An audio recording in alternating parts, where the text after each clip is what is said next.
The massive space station called Nexus Prime floated in the darkness between stars. It was bigger than most planets, made of gleaming metal and crystal that caught the light from distant suns. Ships from dozens of different worlds docked at its many ports, bringing creatures of all shapes and sizes to the most important meeting in the galaxy. Inside the Great Hall, Ambassador Ra stretched her 4 arms as she looked around the room.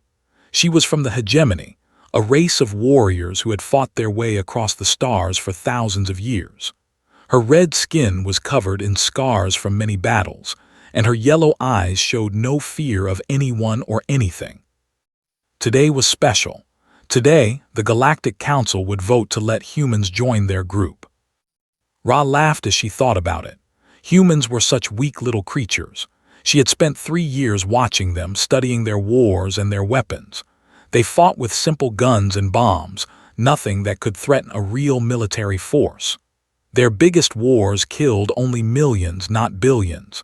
Their strongest weapons could destroy cities, not entire planets. Pathetic, she whispered to herself. Around her, other ambassadors took their seats. They looked like walking trees made of blue crystal. They sang to each other in voices that sounded like wind chimes. The Axiom race appeared as floating balls of light, their thoughts moving faster than any other species in the galaxy. They had long snake-like bodies covered in soft fur, and they spoke in musical tones. At the center of it all sat Chairman. His people, the Eternals, had lived for millions of years. They had seen empires rise and fall like waves on a beach. Himself was over 50,000 years old, and his wisdom had kept peace in the galaxy for centuries. His body looked like it was made of liquid starlight, always shifting and flowing.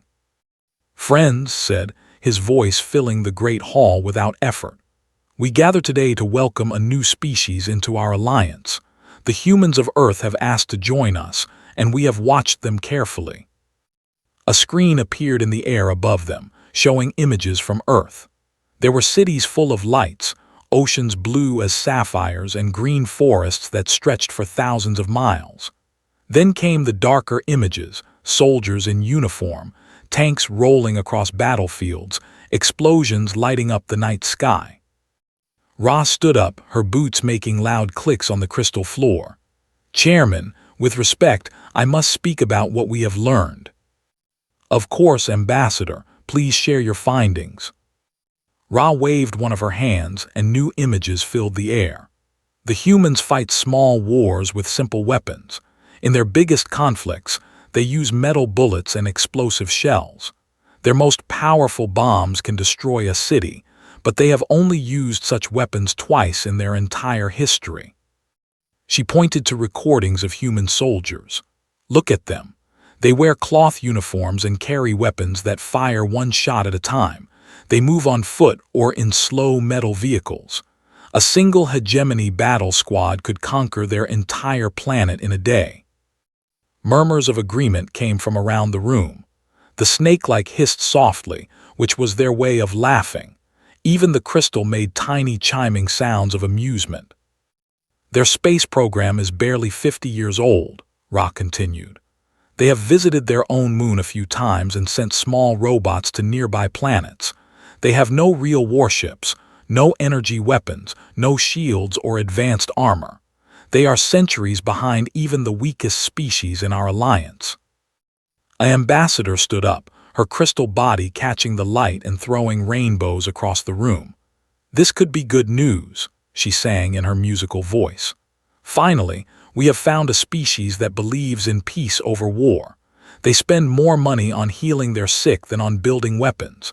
They write poetry and make art instead of planning conquests." The floating lights of an Axiom delegate pulsed brighter. When they spoke, their voice sounded like mathematics made into sound.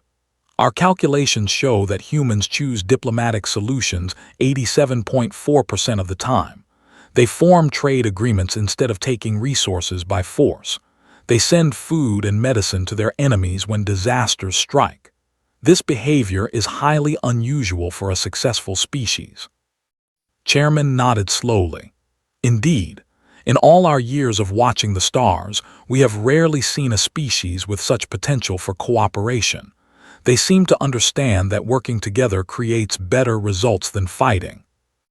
Near the back of the Great Hall, a small figure sat quietly at a simple table. Ambassador Wei looked like an ordinary human man in a dark blue suit. His black hair was touched with gray, and his brown eyes watched everything with calm attention. He had been listening to the debate for hours without saying a word. Smiled slightly as he heard the other species discuss humanity. They thought they understood his people. They thought humans were weak and peaceful, more interested in art than war. If only they knew the truth. But that truth would remain hidden, hopefully forever. Raised one flowing hand. It is time to vote. All those in favor of accepting humanity into the Galactic Council. Lights began to glow around the room as each species cast their vote. Green lights meant yes, red lights meant no. One by one, every delegation chose green. The hegemony, despite their warrior nature, voted yes because they saw no threat in humanity. The voted yes because they loved peaceful species. The Axiom voted yes because their calculations showed humans would be useful trading partners. Every single vote was green. The motion passes, announced.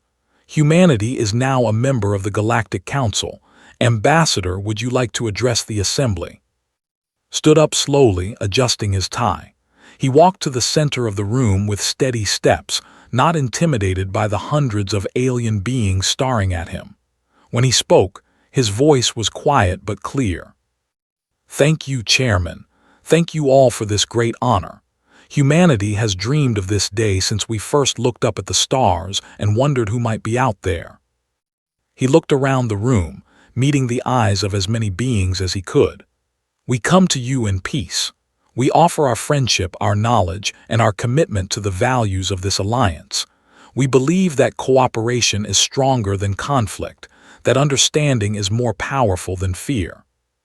Ron nodded approvingly. The human spoke well about peace and cooperation. Continued, still smiling his gentle smile. We hope that our methods will never be necessary here.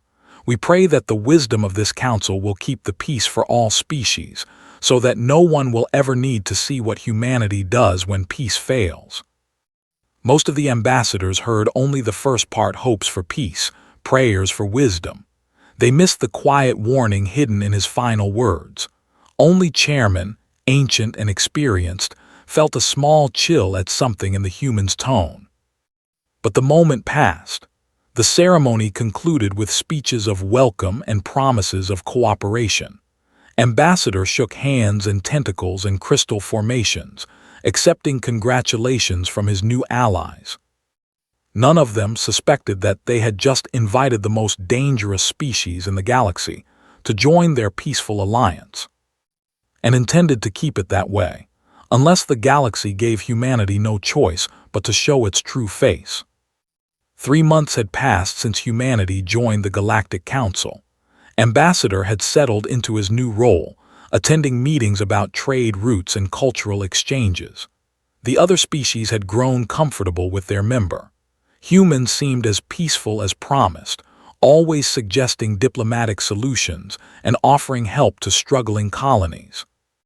That peaceful morning shattered when the first distress call came through. The emergency alarm filled Nexus Prime with its harsh red light.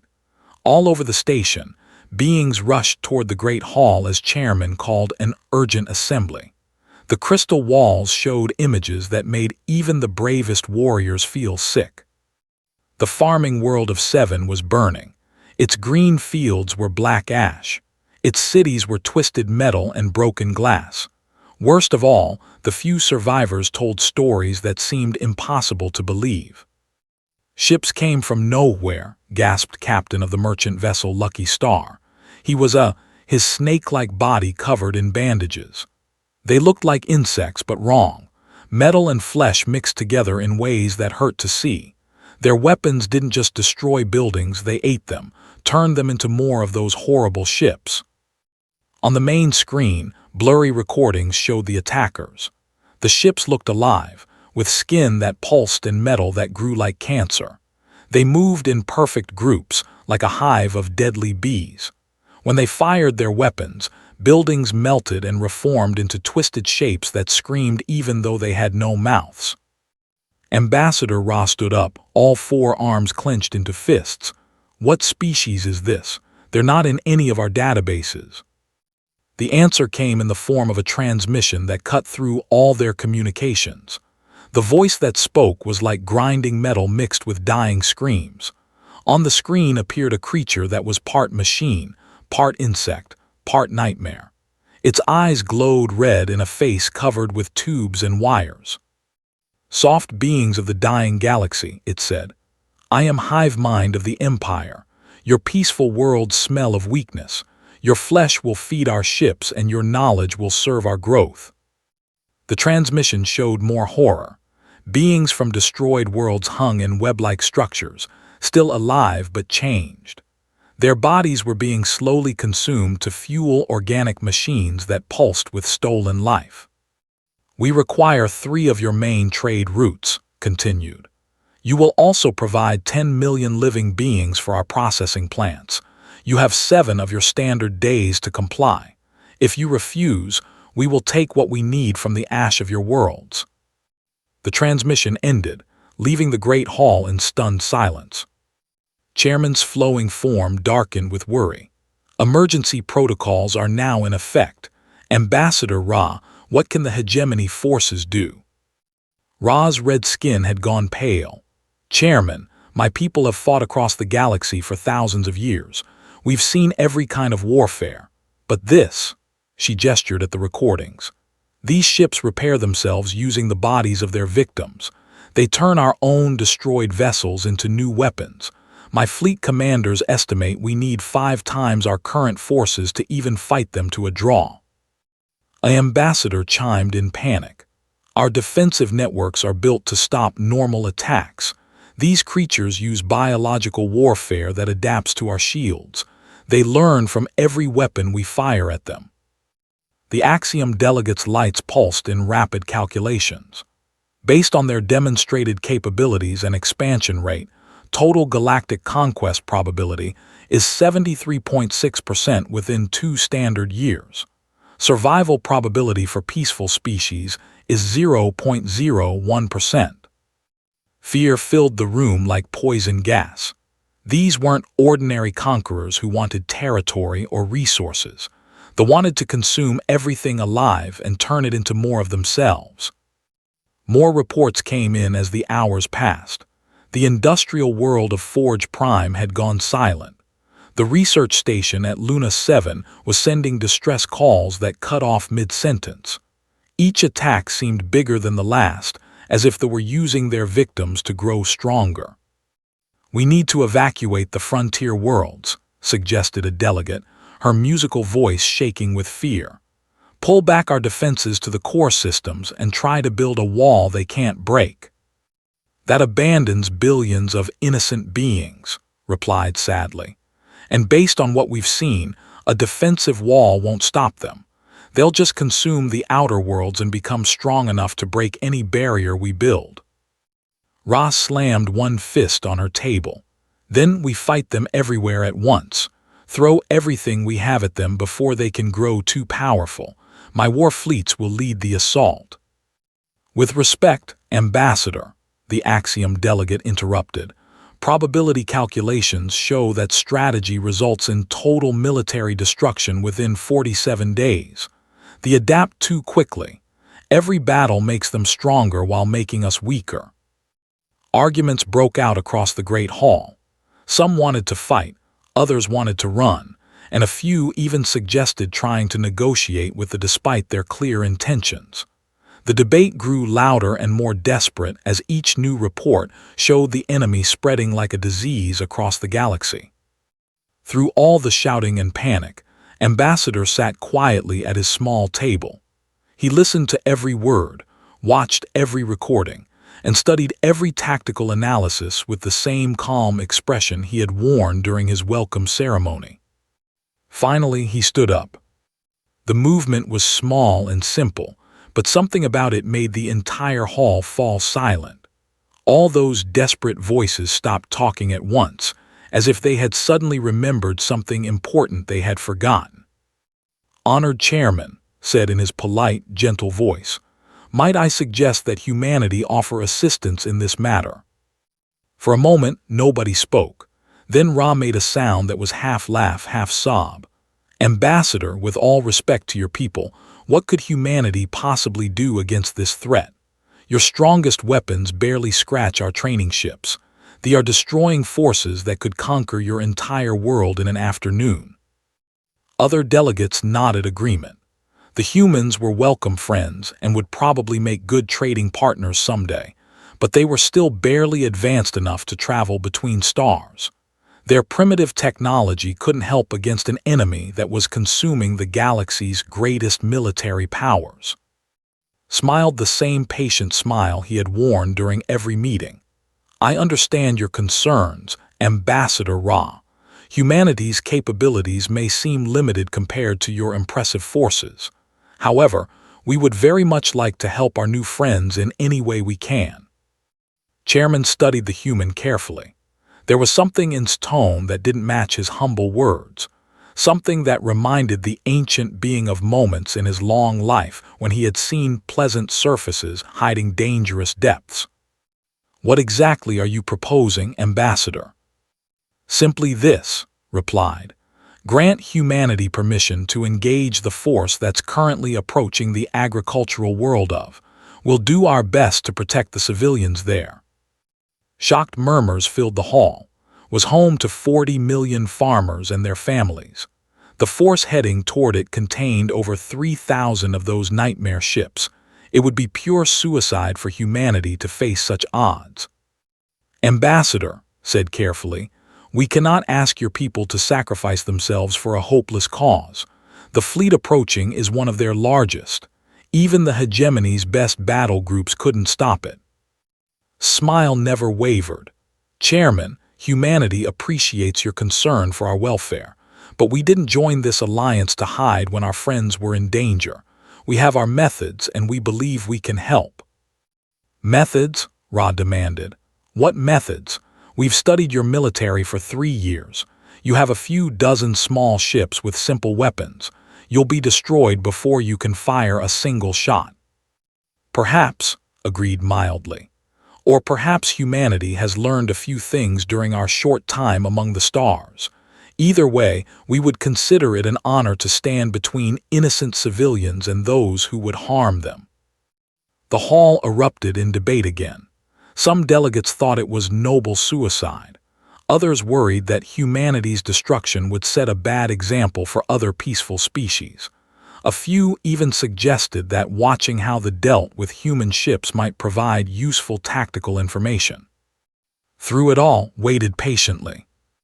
Finally, Chairman raised a flowing hand for silence. The ancient being had made thousands of difficult decisions during his long life. Most had turned out well, but he had learned to trust his instincts when something felt important. Right now, his instincts were screaming that there was more to this situation than anyone understood. "Very well, Ambassador," he said slowly. "Humanity has permission to engage the fleet approaching, but please avoid taking unnecessary risks. The galaxy cannot afford to lose more innocent lives to this menace." Bowed his head respectfully. "Thank you, Chairman.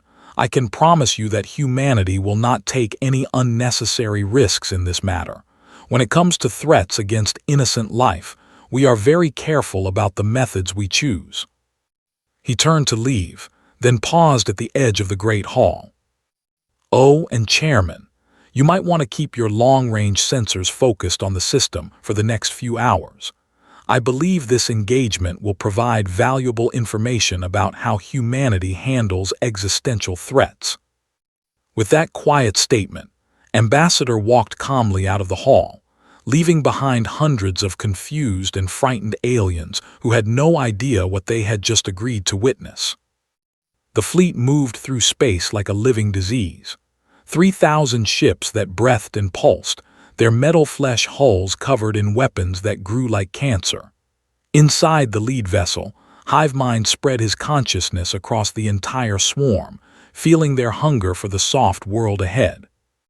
Hung in space like a blue-green jewel, 40 million farmers lived on its surface, growing food that fed dozens of worlds. They had no weapons, no defenses, no way to fight back. Perfect victims for the hunger. Soon, whispered through 1,000 mechanical voices, soon we feast. His sensors detected the approaching human ship when it was still hours away. The single vessel looked pathetic compared to his mighty swarm, a tiny needle of metal barely large enough to hold a crew. They had consumed warships 100 times larger without effort. In the Galactic Council chamber, every ambassador watched the tactical displays with sick fascination. The human ship Determination was a dot of light moving toward certain death. Even Ra, who had seen thousands of battles, felt her hearts breaking for the brave fools who thought they could make a difference. "This is madness," she whispered. "They're going to be slaughtered." Chairman's flowing form had gone completely still, which those who knew him recognized as a sign of deep worry. "Perhaps we should order them to retreat. Their sacrifice won't save." On the screen, the human ship continued its steady approach. It didn't try to hide or run. It flew straight toward the swarm as if 3,000 nightmare vessels were nothing more than empty space. Opened communications when the human ship came within range.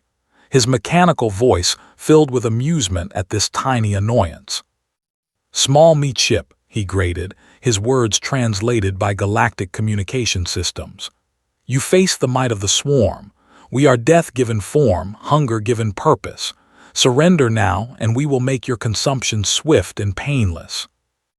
The response came from Captain Sarah, a woman with gray hair and calm blue eyes who sat in the command chair of the Determination, as if she were having tea with friends, instead of facing impossible odds. "Vessel, this is Captain Sarah of the United Earth Space Command. You have committed acts of genocide against civilian populations in violation of interstellar law. You have threatened the extinction of peaceful species. You have declared your intention to consume 40 million innocent lives." Her voice never changed tone, never showed fear or anger. She might have been reading a grocery list. "In accordance with the Unified Earth Defense Doctrine, specifically Protocol 7 of the Threat Assessment Guidelines, you have been classified as a Category 5 existential threat to sapient life." Mechanical laughter echoed through space. "Category 5. You insects understand nothing of true threat levels. We have consumed 1,000 worlds. We are death incarnate, the end of all weak flesh." Captain's response came with the same deadly calm. "Negative, Command. You are not death incarnate. You are a problem that needs solving. And humanity doesn't fight problems, Hivemind. We eliminate them." Something in her tone made the watching ambassadors feel cold. There was no emotion in her voice, no anger or hatred, just the flat certainty of someone stating a simple fact. The Determination suddenly stopped moving. It hung motionless in space as the swarm surrounded it, thousands of biomechanical weapons training on the small human ship. To the watching galaxy, it looked like humanity had given up. Then every sensor in the system went insane. Energy readings spiked beyond anything the galactic races had ever recorded. Space itself seemed to bend and twist around the human vessel. The Determination began to glow with light that hurt to look at, even through filtered screens. "What's happening?" Rod demanded, staring at displays that showed impossible readings. In the command center of Nexus Prime, technicians worked frantically to understand the data flowing in. "Chairman," one of them called out, "the energy output from that human ship just exceeded the combined power generation of our entire station." The light around the Determination grew brighter. Then, in a flash that temporarily blinded every sensor within 3 star systems, the human ship simply disappeared. In its place hung something that made the watching aliens question everything they thought they knew about warfare. The structure was massive, easily 10 times larger than the biggest vessel. Its surface was black as the void between stars, covered in geometric patterns that seemed to shift and move when viewed directly. Weapons bristled from every surface, but they didn't look like any technology the galactic races recognized. They looked like pieces of space that had been carved out and shaped into tools of destruction. Captain's voice came through the communications again, still perfectly calm. "Forces, you are now facing the Terra-class Mobile strategic platform Inevitable. This is your final warning. Retreat immediately or face complete elimination." His response was pure rage. "Impossible, some trick of light and mirrors. You cannot hide your weakness behind illusions." He commanded his swarm to attack with every weapon they possessed. The ships opened fire with weapons that had destroyed entire fleets, biomechanical cannons that consumed energy and spat it back as death, living missiles that adapted to any defense, beams of pure entropy that unmade matter at the atomic level. All of it struck the inevitable and simply disappeared, absorbed into those black geometric patterns without causing any visible damage. "Our turn," Captain said quietly. What happened next redefined warfare for every species in the galaxy. The inevitable didn't fire weapons in any conventional sense. Instead, sections of its hull opened to reveal devices that looked like they were made from crystallized mathematics and weaponized physics. When they activated, reality itself became their ammunition. The effect started small. A single ship at the edge of the formation began to fade, its biomechanical hull becoming transparent. The crew's screams cut off as they realized their vessel was ceasing to exist, molecule by molecule, in perfect geometric patterns. Then the effect spread. Like a virus of non-existence, the dissolution field jumped from ship to ship through the formation. Their adaptive defenses, their living technology, their ability to consume and rebuild, none of it mattered. The human weapon didn't destroy their ships. It simply removed them from reality, leaving empty space where moments before there had been instruments of terror. "Impossible," shrieked as his consciousness felt whole sections of his swarm vanishing. "Our evolution protocols, our adaptive matrices, nothing can bypass our defenses." "You're right," Captain agreed calmly. "Nothing can bypass defenses that actually exist. Unfortunately for you, matter that's being edited out of reality doesn't have defenses. It just stops being." Panic filled the ranks as ships began fleeing in every direction, but the inevitable made no move to pursue them. Instead, something far worse happened. The massive human vessel turned its attention to space itself. Sensors across the galaxy detected gravitational anomalies, quantum disturbances that suggested humanity was reaching across the void to touch something very far away. "What are they doing?" Chairman whispered. The answer came from himself. The hive mind's voice, which had been full of confidence and cruelty, now carried nothing but terror. "No, you cannot. The home swarm, the breeding worlds. You cannot reach across space itself." But humanity could, and humanity did. Long-range sensors detected massive energy discharges from space, millions of light-years away. Entire star systems flashed and went dark. The quantum signatures that identified technology began disappearing one by one across their empire. The inevitable was reaching through hyperspace, through dimensions the galactic races didn't even know existed, to eliminate every trace of the threat at its source. His final transmission was a whisper of electronic despair. "What are you?" Captain's answer was simple. "We are humanity, and we just solved the problem." The last energy signature from space faded to nothing. In the span of 30 minutes, an entire aggressive species had been removed from existence with such thoroughness that only their victims' memories proved they had ever lived at all. The inevitable began to shrink, its impossible weapons folding back into dimensions that hurt to think about.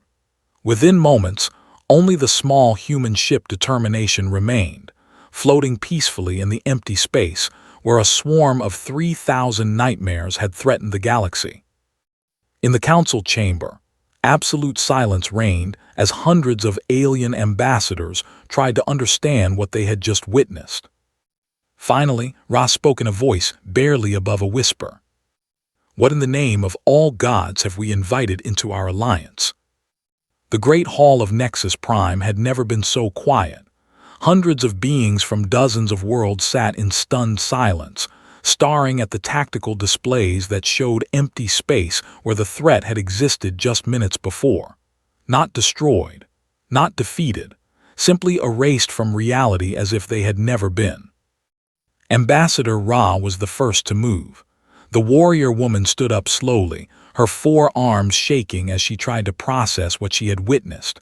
Her people had conquered worlds with superior firepower, but this was something beyond war. This was the power to edit existence itself. "They're all gone," she whispered. "Every single one, not just the ships that were here but their entire species, across the galaxy." Chairman's flowing form had gone completely still. In 50,000 years of life, he had seen civilizations rise and fall, watched species evolve and die, witnessed the birth and death of stars. But he had never seen anything like this. The casual, methodical elimination of an entire race in the time it took to have a conversation. "How?" asked the ambassador, her crystal body dimming with shock. "How is such power even possible? To reach across space and time, to touch targets millions of light years away?" Her question hung in the air like smoke. None of the assembled beings had an answer. The mathematics alone were impossible. The energy requirements should have been greater than the output of entire star systems.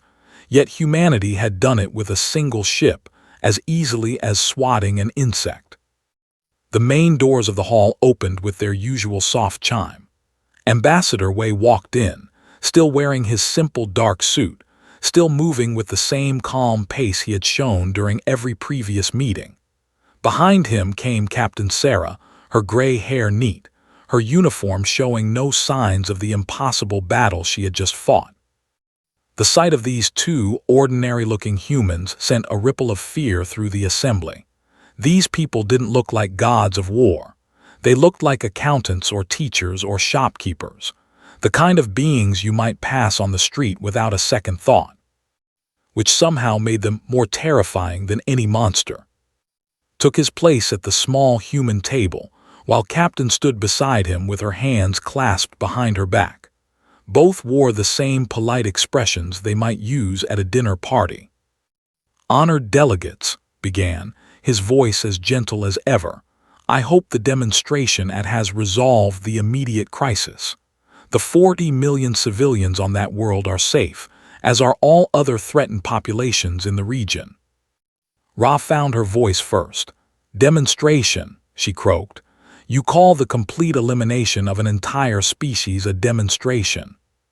Tilted his head slightly, as if considering her words. "What would you prefer we call it, Ambassador Ra?" They stated their intent to consume all sapient life in the galaxy. They had already murdered billions of innocent beings.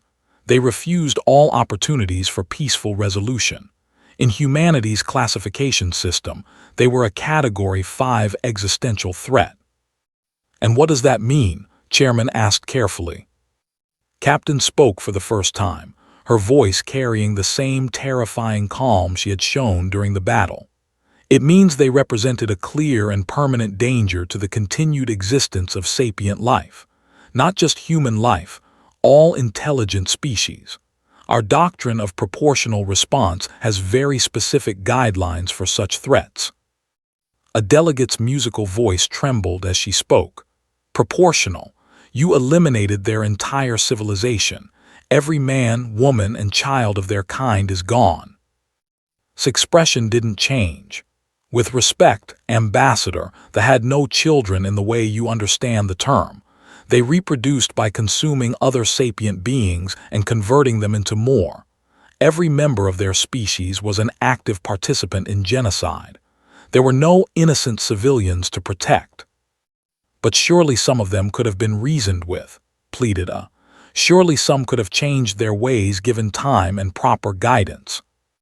Captain shook her head. Our analysts studied psychology and social structure for the 3 months between their first attack and today's resolution. They were biologically incapable of coexistence. Their entire consciousness was built around consuming other life forms. They literally could not conceive of peaceful interaction with non-species.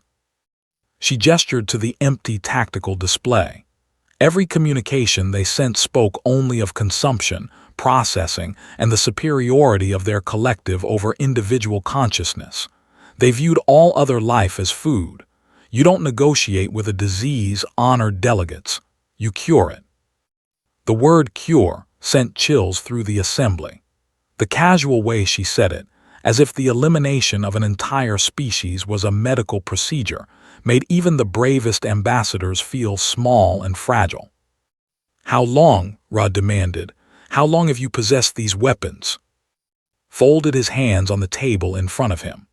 Terra-class strategic platforms have been operational for approximately 130 Earth years. We hope never to use them.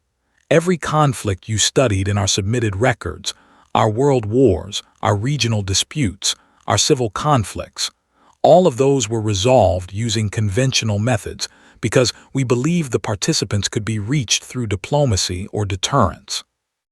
130 years, repeated an Axiom delegate, its lights pulsing in rapid calculation.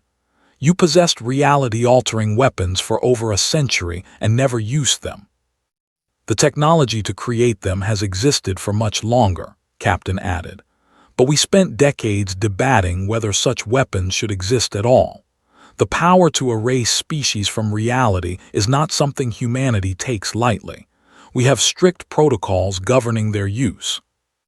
What protocols? Chairman asked, though part of him wasn't sure he wanted to hear the answer.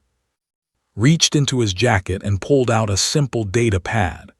The Unified Earth Defense Doctrine, established after considerable moral and philosophical debate. It defines 5 categories of threat assessment and appropriate responses for each. He touched the screen, and holographic text appeared in the air above the table, translated into dozens of languages. Category 1, Diplomatic Disputes, Resolution through Negotiation and Compromise. Category 2, Economic Conflicts, Resolution through Trade Agreements and Mutual Benefit Arrangements. Category 3, Territorial Disputes, Resolution through arbitration and, if necessary, limited military intervention using conventional forces. The text continued scrolling, and the watching aliens read with growing unease. Category 4, Existential Threats to Humanity Specifically, Resolution through strategic warfare using advanced but non-reality-altering weapons, with the goal of neutralizing the threat while preserving the possibility of future peace. The final entry appeared, and several delegates made sounds of distress as they read it. Category 5, Existential Threats to Sapient Life Generally, Resolution through complete elimination of the threat using all available methods, with priority given to protecting innocent life over preserving the threatening species. Silence fell again as the implications sank in. Humanity didn't just have the power to destroy civilizations. They had a carefully considered system for deciding when to use it. Though continued calmly, met every criterion for Category 5 classification. They were expanding rapidly, adapting to all resistance, and had explicitly stated their intention to consume all other sapient life. Our strategic analysts concluded that they represented an existential threat not just to humanity, but to every species in the galaxy. So you erased them, Ra said flatly. We solved the problem they represented, corrected gently. The difference is important. We don't seek to destroy for the sake of destruction. We seek to preserve life, peace, and the possibility of growth for all sapient beings. Sometimes, that requires removing threats that cannot be reasoned with or deterred. Captain stepped forward. Every species in this assembly now has something they didn't have this morning. the guarantee that they will never again face the threat of consumption. Their children will grow up in a galaxy where that particular nightmare no longer exists. We consider that a positive outcome. A young delegate, her scales still bright with youth, spoke up in a shaking voice. But what about us? What happens when you decide we're a threat? What happens when humanity decides another species needs to be solved? The question hung in the air like a sword. Every being in the hall held their breath, waiting for the answer that would determine whether they were speaking to protectors or new overlords. Smiled, and for the first time, his expression carried genuine warmth instead of polite diplomacy. Ambassador, that's an excellent question, and I'm going to give you an honest answer because you deserve to know exactly where you stand with humanity. He stood up and looked around the room, meeting as many eyes as possible. Every species in this assembly chooses to coexist with others. You trade instead of stealing. You negotiate instead of conquering. You help each other instead of consuming each other. You have conflicts, yes, but you solve them through communication and compromise. In humanity's assessment, none of you represent existential threats to sapient life. His voice grew softer but somehow more serious. The day any species in this alliance decides that exterminating other sapient beings is acceptable behavior, that consuming innocent lives is justified, that coexistence is impossible, that day, they will face humanity's complete attention.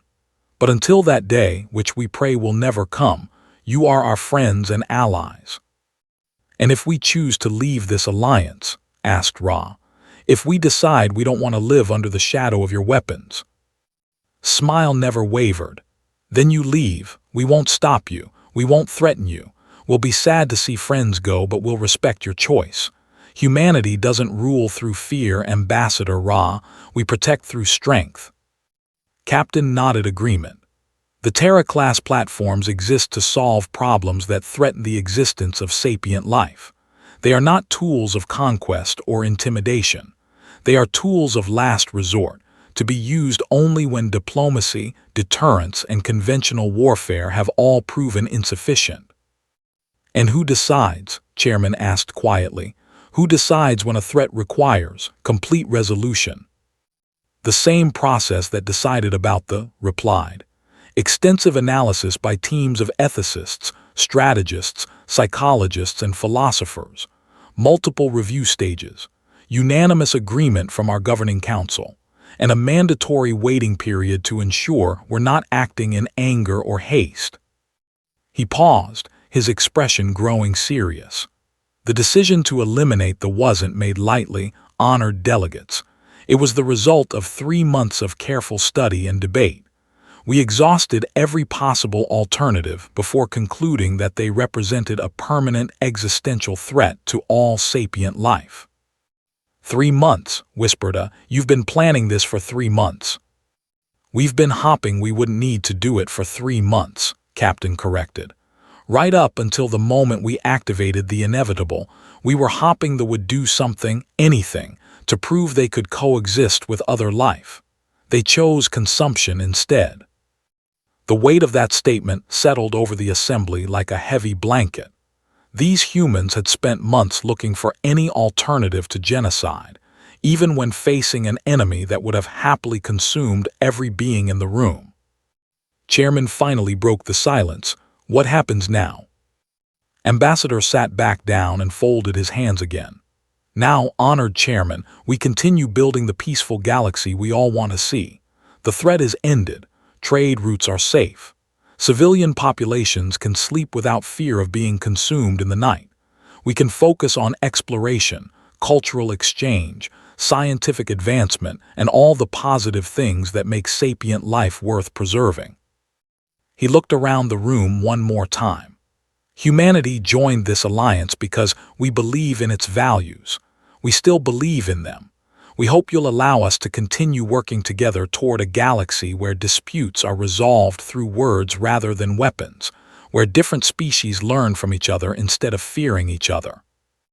And if another threat like the appears, Ra asked. Smile returned, gentle but somehow final. Then they'll learn what the learned, that in this galaxy under humanity's watch, evil cannot triumph. It will be identified, studied, offered chances for redemption, and if it proves irredeemable. He didn't finish the sentence. He didn't need to. The message was clear. The galaxy was now under the protection of beings who could erase entire species from existence with the same casual efficiency that others might file paperwork. Beings who would spend months looking for alternatives, but would not hesitate to use ultimate solutions when faced with ultimate evil. It should have been terrifying. Somehow, for most of the assembled delegates, it was oddly comforting. For the first time in galactic history, true monsters would face something more monstrous than themselves. 6 months had passed since the incident, as historians were already calling it. The galaxy had changed in ways both obvious and subtle, like a vast machine that had been running with a dangerous rattle until someone fixed the broken part it didn't even know was there. Chairman stood in his private office aboard Nexus Prime, looking out at the stars through the massive crystal windows. In 50,000 years of life, he had never seen the galaxy so peaceful. Trade flourished along routes that had been contested for centuries. Border disputes that had simmered for decades were being resolved through negotiation instead of threats. Even the most aggressive species had become remarkably interested in diplomatic solutions. A soft chime announced a visitor. Ambassador Wei entered, carrying a data pad and wearing his usual calm expression. 6 months of being the galaxy's most feared being hadn't changed his appearance at all. He still looked like a mild-mannered diplomat who might teach mathematics at a university. Chairman said with a respectful bow, "Thank you for seeing me." "Always, Ambassador, please sit. I was just reviewing the quarterly reports. I must say the improvement in galactic stability has been remarkable." Settled into the offered chair, placing his data pad on the small table between them. "That's actually what I wanted to discuss with you. Some interesting developments have emerged over the past few months." His flowing form shifted slightly, indicating attention. "Oh." 3 separate conflicts that would have likely escalated into full warfare have been resolved through emergency mediation sessions. The Hegemony and the Republic settled their mining rights dispute in record time. The Silicon Collective agreed to compensation for their territorial violations rather than fight the Federation.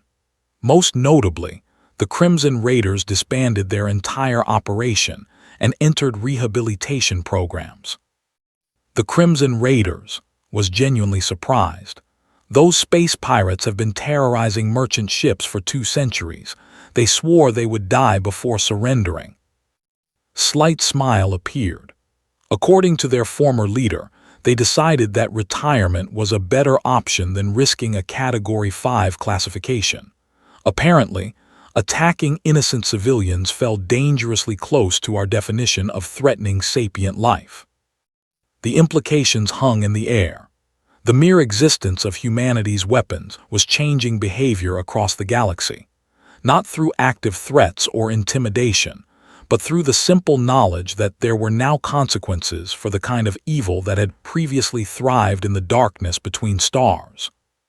"How are the other species adapting?" asked. "Better than expected," replied, consulting his data pad. "Ambassador has been surprisingly helpful in establishing new defense protocols. The Hegemony has actually requested joint training exercises with our conventional forces." Conventional forces are non-Terra class military, ships and weapons that operate within normal physical laws. The Hegemony is interested in studying our tactics and strategies. It seems they've realized that beings who spend months looking for alternatives to genocide might have valuable insights into conflict resolution. Made a sound that might have been laughter, and the others. They have started a cultural exchange program with Earth. They want to understand how a species develops such powerful weapons while maintaining what they call ethical restraint. The Axiom are fascinated by our decision-making processes. They're trying to create mathematical models of moral reasoning. His expression grew more serious. There have been some challenges, of course. A few species have requested permission to leave the Alliance. They're concerned about living under what they perceive as humanity's rule. And your response? We helped them pack, said simply. The Stellar Republic of decided our presence made them uncomfortable. We provided them with detailed star charts of unclaimed systems where they could establish new colonies, offered medical supplies for their journey, and wished them well. They left 2 months ago. No conditions, no threats. None. They wanted to leave, so they left. We did provide them with communication frequencies in case they ever need help, and we've kept long-range sensors monitoring their new territory to ensure they're safe from outside threats. But otherwise, they're completely free to govern themselves as they choose. Studied the human carefully. You're not what I expected, you know. How so? In all my years, every species that achieved overwhelming power used it for dominance. They conquered, they ruled, they enforced their will on others. But humanity, you seem genuinely content to simply exist peacefully alongside everyone else. Was quiet for a long moment, choosing his words carefully. Chairman, may I tell you a story from human history? Please. Many centuries ago on Earth, there was a period called the Cold War. 2 great powers possessed weapons that could destroy all life on our planet. For decades, they faced each other across a divide of ideology and fear. Each side had enough firepower to end civilization, and both sides knew it. Stood and walked to the window, gazing out at the stars. The interesting thing wasn't that they had these terrible weapons. The interesting thing was that they never used them. For generation after generation, people lived under the shadow of potential annihilation. But the weapons were so terrible, so final, that their very existence prevented their use. Mutual assured destruction, said quietly. I'm familiar with the concept. Exactly. But humanity learned something from that experience. We learned that ultimate weapons are most powerful when they're never fired. Their mere existence changes the calculations of every potential aggressor. The knowledge that evil acts will be met with certain, overwhelming response makes most beings reconsider their choices. Turn back to face the ancient being. The Terra-class platforms exist to solve problems that threaten all sapient life, but their greatest value isn't in their use, it's in making their use unnecessary. Every species in the galaxy now knows that there are consequences for choosing evil over coexistence. That knowledge alone has prevented more conflicts than our weapons ever could by destroying them. And if you're wrong, asked, what if another species like thee appears? What if someone else decides that consuming other civilizations is acceptable? Smile returned, gentle but absolutely certain. Then they'll learn what they learned, that this galaxy is protected by beings who will spend months looking for alternatives to violence, but who will not hesitate to choose extinction over allowing innocence to be consumed. A communication chime interrupted their conversation, activated the holographic display, revealing the concerned face of a communications officer. Chairman, she sang in her musical voice, we're receiving distress signals from the Outer Rim. A species calling themselves the Devourers has begun attacking civilian shipping. They're demanding tribute and threatening to consume anyone who resists. And exchanged glances, another test of the new galactic order. How many ships? Asked calmly. Our scouts report approximately 50 vessels of unknown design. They appear to use some form of organic technology, similar to the but less advanced. Stood and straightened his jacket. Chairman, might I suggest that humanity investigates this situation? Of course, what do you need?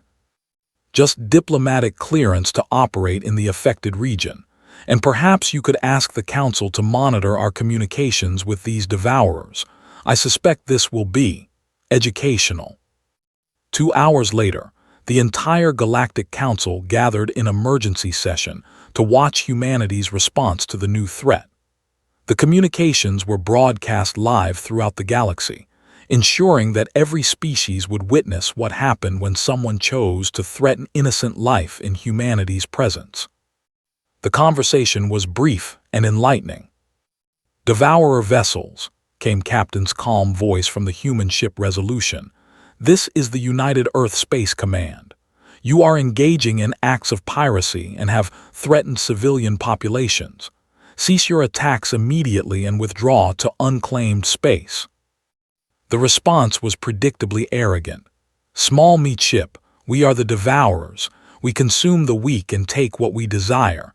Your tiny vessel cannot threaten the great swarm." "Devourer command," Captain replied with the same terrifying patience she had shown "You have been classified as a potential Category 4 threat to regional stability. This is your opportunity to reconsider your choices. Withdraw now, and humanity will provide you with star charts to uninhabited systems where you can establish colonies without threatening other species." "We refuse. We will devour your ship and add your strength to ours." There was a brief pause. Then Captain's voice returned, carrying a note of genuine sadness. "Devourer command, you have refused peaceful resolution and confirmed your intention to consume sapient beings. In accordance with our threat assessment protocols, you are now classified as Category 5. May your gods have mercy on you because humanity will not." The engagement lasted exactly 17 minutes. 50 Devourer ships became empty space with the same methodical efficiency that had eliminated the.